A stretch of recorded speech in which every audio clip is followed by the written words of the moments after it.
Class 9, কি বললাম, class 9, ছায়া, ভূগোল ও পরিবেশ, দুলাল দাস ও চন্দন সুরভিদাস। দেখো বইটি তোমরা ভালো করে দেখে নাও। এই বইয়ের ভূগোল, এই টেক্সট বইয়ের চতুর্থ অধ্যায়, দেখো চতুর্থ অধ্যায়, এটা হলো পঞ্চম অধ্যায়, এই যে চতুর্থ অধ্যায়, এই যে দেখো চতুর্থ অধ্যায় লেখা আছে ভূমিরূপ গঠনকারী প্রক্রিয়া ও পৃথিবীর বিভিন্ন ভূমিরূপ। এই অধ্যায়ের যে অনুশীলনী দেওয়া আছে, একদম বড় অনুশীলনী, যেটা 62 পেজ, দেখো এই যে 62 পেজ আর 63 পেজ, এই সম্পূর্ণ অনুশীলনীর সমাধান আমরা এই ভিডিওতে করব। এই অনুশীলনীর সমাধান একদম এখান থেকে 2 মার্ক অব্দি, এই যে 19টা প্রশ্ন আছে না, এখান থেকে সম্পূর্ণ অনুশীলনীর সমাধান আমরা করব। তাই তোমরা খাতা কলম নিয়ে বসে পড়ো, ভিডিওটা সম্পূর্ণ দেখে সব উত্তর তোমরা তোমাদের খাতায় লিখে নাও। আর যারা নতুন তাদের কাছে একটা ছোট্ট রিকোয়েস্ট, চ্যানেলকে তোমরা সাবস্ক্রাইব করতে ভুলো না। তাহলে আমরা স্টার্ট করি। অনুশীলনী বিভাগ ক, বহু বিকল্প ভিত্তিক প্রশ্ন। সঠিক উত্তরটি নির্বাচন করো। নাম্বার 1, আটলান্টিক মহাসাগরীয় পাত লম্বভাবে 2টি ভাগে বিভক্ত হয়।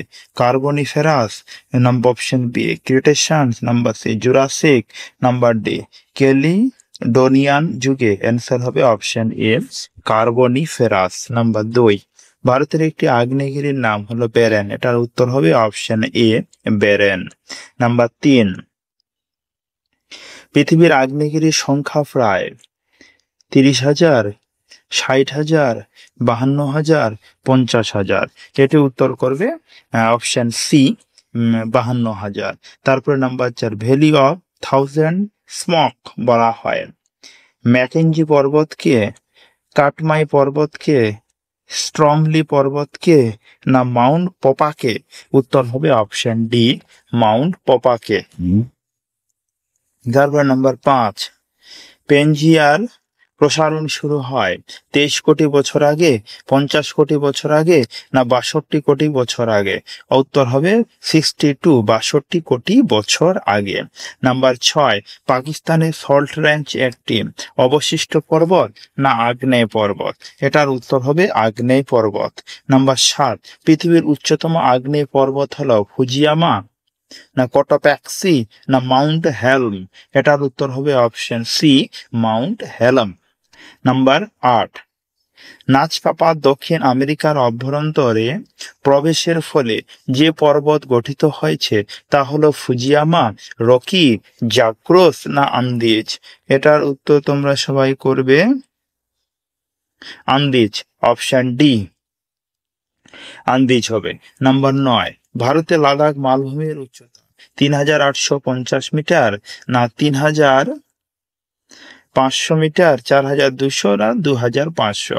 এটার উত্তর করবে 3,500 মিটার। নাম্বার 10, সমপ্রায় সমভূমির মধ্যে অবস্থিত অনুচ্চ কঠিন শিলার ঢিলাকে বলা হয় গায়ট, না মনাডনক? অ্যান্সার হবে অপশন এ গায়ট। নাম্বার 11, পৃথিবীর বৃহত্তম নদী বদ্বীপ হলো গঙ্গা ব্রহ্মপুত্রের বদ্বীপ, না নীল নদের বদ্বীপ, না আমাজনের বদ্বীপ? উত্তর হবে আমাজনের বদ্বীপ। আবার বলছি, পৃথিবীর বৃহত্তম নদী বদ্বীপ হলো, উত্তর হবে আমাজনের বদ্বীপ। নাম্বার 12, ভূ আন্দোলনের প্রভাবে গঠিত অবনত সমভূমি হলো তুরানের নিম্নভূমি, সাইবেরিয়া শিল্ড, ডেকান ট্রাপ, না মিসিসিপি মিসৌরি? 12-র উত্তর হবে option D Mississippi Missouri. Number 13, পৃথিবীর বৃহত্তম লয়েস সঞ্চয় দেখা যায় সাহারা মরুভূমিতে না চীনে? এটার উত্তর হবে অপশন বি চীনে। নাম্বার 14, ভারতের ছোটনাগপুর মালভূমি এক ধরনের ব্যবচ্ছিন্ন মালভূমি না ক্ষয়জাত পর্বত? এটার উত্তর হবে অপশন এ ব্যবচ্ছিন্ন মালভূমি। নাম্বার 15, গ্রাবরেখা বা মরেন সমভূমি দেখা যায় কার্স্ট অঞ্চলে, হিমবাহ অধ্যুষিত অঞ্চলে, নদী নিম্ন প্রবাহে? এটার উত্তর হবে হিমবাহ অধ্যুষিত অঞ্চলে। নাম্বার 16, হিমালয় পর্বত হলো ভঙ্গিল পর্বত না স্তূপ পর্বত? এটার উত্তর হবে অপশন এ ভঙ্গিল পর্বত। তারপরে নাম্বার 17, ভারতের সাতপুরা হলো একটি ভঙ্গিল পর্বত না স্তূপ পর্বত? এটার উত্তর করবে তোমরা সবাই অপশন বি, স্তূপ পর্বত। নাম্বার 18, তিব্বত হলো পর্বত বেষ্টিত মালভূমি, লাভা মালভূমি, ব্যবচ্ছিন্ন মালভূমি না মহাদেশীয় মালভূমি? এটার উত্তর করবে অপশন এ, পর্বত বেষ্টিত মালভূমি। নাম্বার 19, ভারতের আরাবল্লী প্রাচীন ভঙ্গিল পর্বত? অপশন বি, নবীন ভঙ্গিল পর্বত, ক্ষয়জাত পর্বত না সঞ্চয়জাত পর্বত? এটার উত্তর হলো প্রাচীন ভঙ্গিল পর্বত, অপশন এ। নাম্বার 20, পৃথিবীর ছাদ নামে পরিচিত পামির মালভূমি না তিব্বত মালভূমি? এটার উত্তর হবে পামির মালভূমি, অপশন এ। নাম্বার 21, মহী সঞ্চারণ মতবাদের প্রবক্তা হলেন আলফ্রেড ওয়েগনার না হ্যারি হ্যাস, কিচিও না টলেমি? এটার উত্তর হবে option A, Alfred Wegener. Number 22, Zagros ও এলবুর্জ পর্বতের মাঝে যে পর্বত বেষ্টিত মালভূমি অবস্থিত তার লাদাখ, ইরান না ইউকন? অ্যান্সার হবে অপশন বি, ইরান। নাম্বার 23, নিচের যে স্থানটি থেকে ভূগাঠনিক আলোড়ন সংঘটিত হয় তা লিথোস্ফিয়ার, থার্মোস্ফিয়ার, মেসোস্ফিয়ার, অ্যানথোসোস্ফিয়ার? এটার উত্তর হবে অপশন ডি, অ্যানথেসনোস্ফিয়ার। অপশন 23-এর উত্তর বললাম অপশন ডি হবে। নাম্বার 24, টেবিল ল্যান্ড নামে পরিচিত পার্বত্য ভূমি, উপকূলীয় সমভূমি, মালভূমি না সমভূমি? এটার উত্তর হবে অপশন সি, মালভূমি। নাম্বার 25, লয়েস মাটি দ্বারা গঠিত সমভূমি দেখা যায় ভারতে, চীনে না আমেরিকা যুক্তরাষ্ট্রে? উত্তর হবে অপশন বি, চীনে। নাম্বার 26, পর্বতের সবচেয়ে উঁচু অংশকে বলে উপত্যকা, শৈলশিলা না শৃঙ্খ? এটার উত্তর হবে অপশন সি, শৃঙ্খ। নাম্বার 27, দুটি পর্বতের মাঝে নিচু স্থানকে বলে উপত্যকা, শৈলশিলা না অর্ধভঙ্গ? অ্যান্সার হবে অপশন এ, উপত্যকা। নাম্বার 28, যেখানে বিভিন্ন পর্বত শৃঙ্গ পরস্পর মিলিত হয় তাকে বলে পর্বত শ্রেণী না পর্বত গ্রন্থি? পর্বত গ্রন্থি না পর্বত শ্রেণী? 28-এর উত্তর হবে অপশন এ, পর্বত গ্রন্থি। নাম্বার 29, জাপানের ফুজিয়ামা হলো এক ধরনের মৃত আগ্নেয় পর্বত না সুপ্ত আগ্নেয় পর্বত, ক্ষয়জাত পর্বত না জীবন্ত আগ্নেয় পর্বত? আর 29-এর উত্তর হবে অপশন বি, সুপ্ত আগ্নেয় পর্বত। নাম্বার 30, নিচের মৃত আগ্নেয়গিরিটি হল স্ট্রমলি, ফুজিয়ামা, মাউন্ট পপো? এটার উত্তর হবে অপশন বি, 30-এর উত্তর করবে তোমরা সবাই অপশন বি, ফুজিয়ামা। নাম্বার 31, ভারতের মেঘালয় মালভূমি হলো পর্বত বেষ্টিত মালভূমি, লাভা গঠিত মালভূমি, মহাদেশীয় মালভূমি? অপশন ডি, চ্যুতির ফলে গঠিত মালভূমি। 31-এর উত্তর করবে অপশন ডি, চ্যুতির ফলে গঠিত মালভূমি। নাম্বার 32,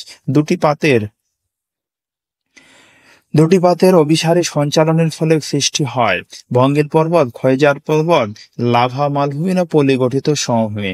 এটার উত্তর হবে অপশন এ, ভঙ্গিল পর্বত। নাম্বার 33, ভারতে শস্ত্র উপত্যকার মধ্যে দিয়ে প্রবাহিত একটি নদী হলো কাবেরী, গোদাবরী, কৃষ্ণা না নর্মদা? এটা 33-এর উত্তর হবে অপশন ডি, নর্মদা। এবার আমরা অতি সংক্ষিপ্ত উত্তরধর্মী প্রশ্ন, মানে এই শূন্য স্থানগুলি করব। তাহলে আমরা শূন্য স্থানগুলি এবার প্রশ্ন উত্তর অনুযায়ী পরপর করবো, একদম ডিজিটাল ভার্সনে। ভালো করে তোমরা ভিডিওটা দেখো। তাহলে শূন্য স্থানে 1 নম্বর প্রশ্ন দেওয়া আছে যে মহীভাবক আলোড়ন এক প্রকার ড্যাশ আলোড়ন? এটার উত্তর হবে ভূগাঠনিক আলোড়ন। শূন্যস্থান বিভাগ ক্ষয়ের শূন্যস্থান কিন্তু করেছি আমি, প্রশ্নটা একবারে তুলে ধরেছি। তারপরে নাম্বার 2, মহাসাগরীয় পাতের ঘনত্ব ড্যাশ গ্রাম ঘন সেমি? এটার উত্তর হবে 3.2 গ্রাম ঘন সেমি।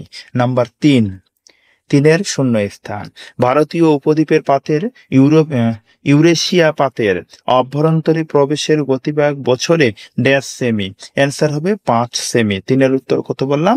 5 সেমি।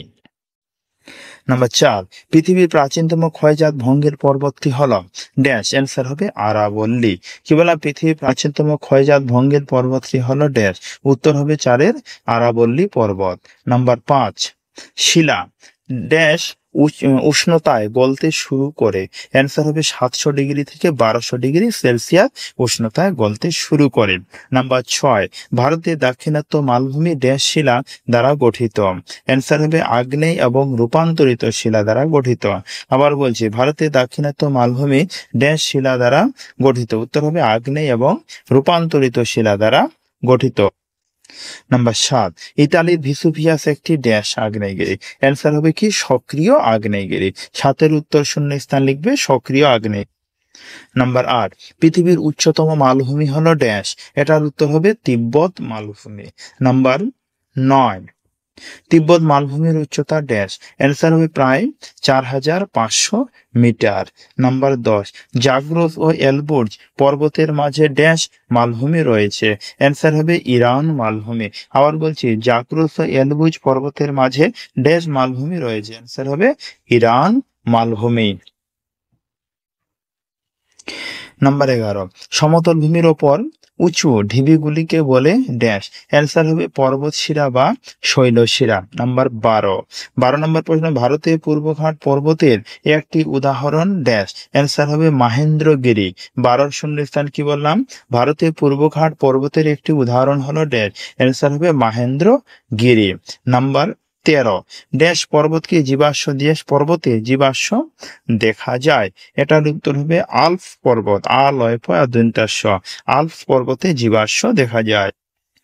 নাম্বার 14, নীলনদ অববাহিকা একটি ড্যাশ সমভূমির উদাহরণ? অ্যান্সার বন্যা দ্বারা গঠিত সমভূমি। আবার বলছি, নীলনদ অববাহিকা একটি ড্যাশ সমভূমির উদাহরণ? অ্যান্সার হবে বন্যা দ্বারা গঠিত সমভূমি।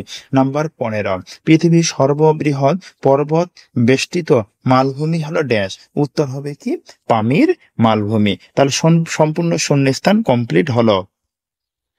তাহলে এবার আমরা শুদ্ধ ও অশুদ্ধ নিরূপণ করো, মানে 1 থেকে 10 নম্বর অবধি শুদ্ধ অশুদ্ধ প্রশ্নের উত্তর করব। তাহলে আবার ওই পরপর প্রশ্ন উত্তর অনুযায়ী করি। তাহলে প্রথম প্রশ্ন নাম্বার 1, গিরিজনী আলোড়ন পৃথিবীর স্পর্শক বরাবর সংঘটিত হয়? এটা হবে অশুদ্ধ। কি লিখবে? অশুদ্ধ। বাকিটা লেখার দরকার নাই তোমাদের। নাম্বার হলো কি 2, আর্মেনীয় গ্রন্থি থেকে হিমালয় পর্বতের উৎপত্তি? এটা হলো অশুদ্ধ হবে।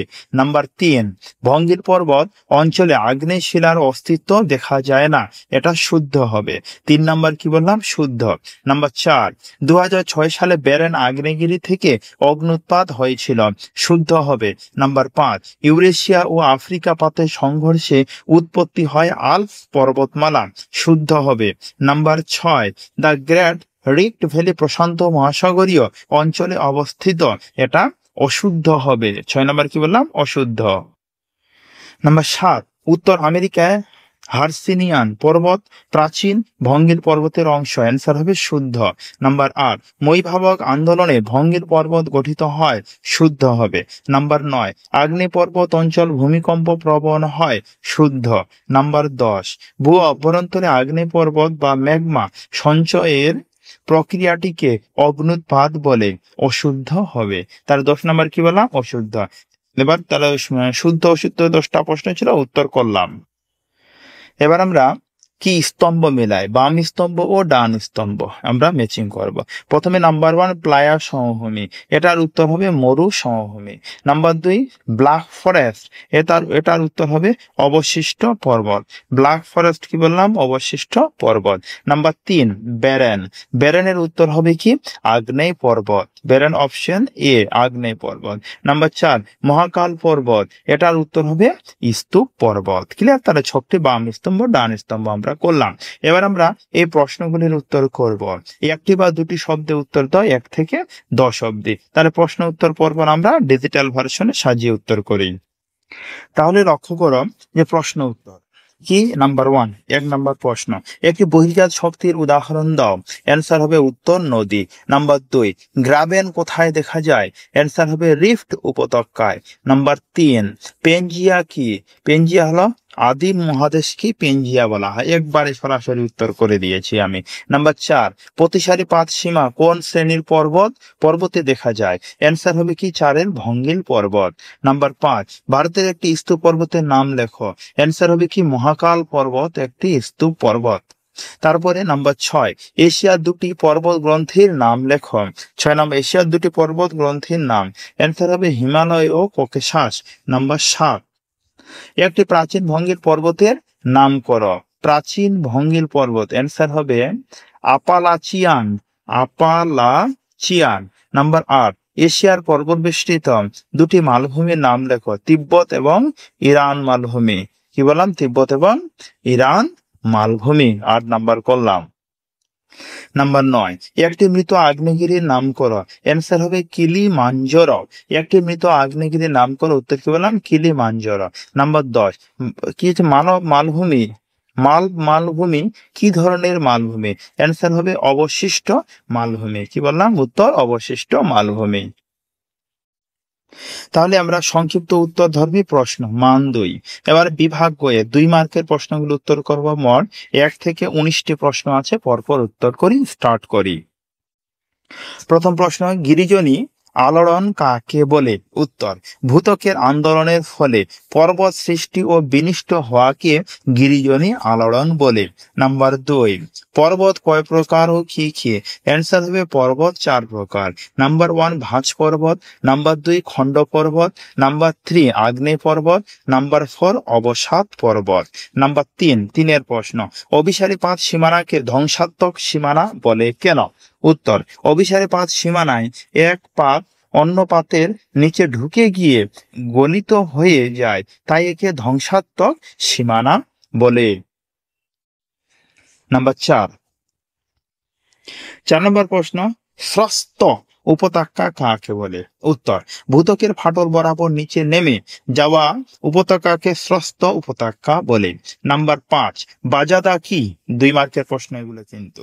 বাজাদা কি? উত্তর, মরু এলাকায় পাহাড়ের পাদদেশে গঠিত মিলিত কংগ্লোমেরেট স্তূপকে বাজাদা বলে।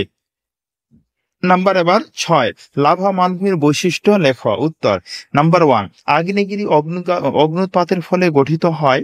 তারপর এতে কৃষিক্ষেত্র উর্বর হয়। তারপর সাধারণ তুলনামূলক সমতল ভূমি হয়। নাম্বার 7, ভূগাঠনিক আলোড়ন কাকে বলে? উত্তর, ভূত্বকের বিভিন্ন গতিশীলতার কারণে সৃষ্ট পরিপরিবর্তন ভূগাঠনিক আলোড়ন বলে। নাম্বার 8, পেডিমেন্ট সমভূমি কাকে বলে? উত্তর, পর্বতের পাদদেশে ক্ষয়ের ফলে গঠিত ঢালু সমভূমিকে পেডিমেন্ট সমভূমি বলে। এবার নাম্বার 9, মালভূমিকে টেবিলল্যান্ড বলে কেন? মালভূমির উপরিভাগ সাধারণত সমতল থাকার কারণে একে টেবিলল্যান্ড বলা হয়। নাম্বার 10, লয় সমভূমি কাকে বলে? উত্তর, বাতাসের দ্বারা বয়ে আনা ধূলিকণার জমে তৈরি হওয়া সমভূমিকে লয়ের সমভূমি বলে। নাম্বার 11, মহীভাবক আলোড়ন কাকে বলে? উত্তর, সাগরের তলদেশে সৃষ্ট ভূগাঠনিক আলোড়নকে মহীভাবক আলোড়ন বলে। তারপর নাম্বার 12, ভঙ্গিত পর্বত বলতে কি বোঝো? উত্তর, ভাঁজযুক্ত স্তর বিশিষ্ট পর্বতকে ভঙ্গিল পর্বত বলে। নাম্বার 13, স্তূপ পর্বত বলতে কি বোঝো? উত্তর, আগ্নেয়গিরির অগ্নুৎপাতের ফলে সৃষ্ট উচ্চ ভূমিকে স্তূপ পর্বত বলে। নাম্বার 14, ক্ষয়জাত পর্বত বলতে কি বোঝো? উত্তর, দীর্ঘদিন ক্ষয়ের ফলে নিচু হয়ে যাওয়া পর্বতকে ক্ষয়জাত পর্বত বলে। নাম্বার 15, সঞ্চয়জাত পর্বত বলতে কি বোঝো? উত্তর, পলি বালি কাদা ও লাভা জমে তৈরি হওয়া পর্বতকে বলা হয় সঞ্চয়জাত পর্বত। তারপর 16, মনাডনক কি? উত্তর, ক্ষয়ের ফলে সমতল ভূমিতে অবশিষ্ট থাকা শক্ত শিলার গঠনকে মনাডনক। নাম্বার 17, পামির মালভূমিকে পৃথিবীর ছাদ বলে কেন? উত্তর, পামির মালভূমি অত্যন্ত উচ্চতার কারণে একে পৃথিবীর ছাদ বলা হয়। নাম্বার 18, টেথিস সাগরের অবস্থান পূর্বে কোথায় ছিল? উত্তর, টেথিস সাগর অতীতে ইউরোপ ও এশিয়ার মধ্যবর্তী অঞ্চলে অবস্থিত ছিল। নাম্বার 19, অধপাত বলয় কাকে বলে? উত্তর, যেখানে দুটি ভূত্বকীয় পাতের একটি অন্যটির নিচে প্রবেশ করে তাকে অধপাত বলয় বলে। তাহলে দেখো, আমরা এই ভিডিওতে ক্লাস 9 চতুর্থ অধ্যায়ের মোট 19টি প্রশ্ন আছে, চতুর্থ অধ্যায়ের সম্পূর্ণ অনুশীলনী সমাধান আমরা করলাম।